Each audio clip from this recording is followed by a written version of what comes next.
Does anybody ever really acknowledge the good you are? No. Do you know the good you are? Do you know it?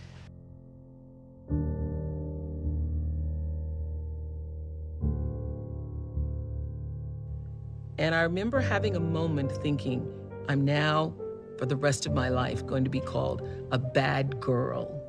I really don't belong here, and I don't even know how this happened to me, that I am in a place for bad girls, because I didn't feel like I was a bad girl.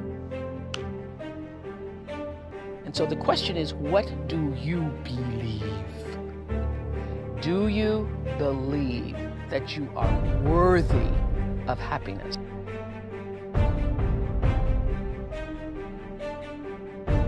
I know that if you allow the past to define your present, that you never actually really get to live the life that you were meant to live.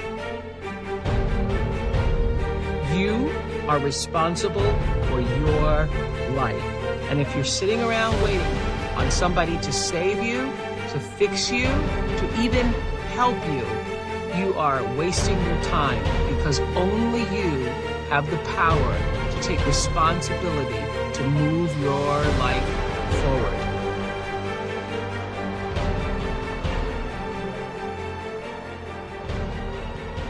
I had failed on an epic scale.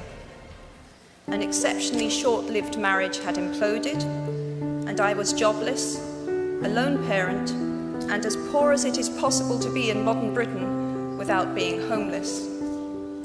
The fears that my parents had had for me and that I had had for myself had both come to pass. And by every usual standard, I was the biggest failure I knew.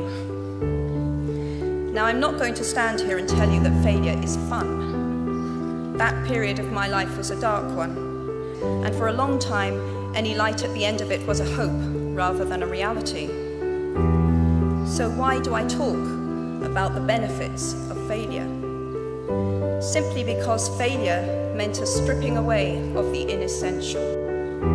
I stopped pretending to myself that I was anything other than what I was, and began to direct all my energy into finishing the only work that mattered to me. Had I really succeeded at anything else, I might never have found the determination to succeed in the one arena where I believed I truly belonged. I was set free. It is impossible to live without failing at something, unless you live so cautiously that you might as well not have lived at all, in which case you fail by default. So given a time turner, I would tell my 21-year-old self that personal happiness lies in knowing that life is not a checklist of acquisition or achievement. Your qualifications, your CV, are not your life, though you will meet many people of my age and older who confuse the two. Life is difficult and complicated and beyond anyone's total control, and the humility to know that will enable you to survive its vicissitudes. So the question is, what do you believe?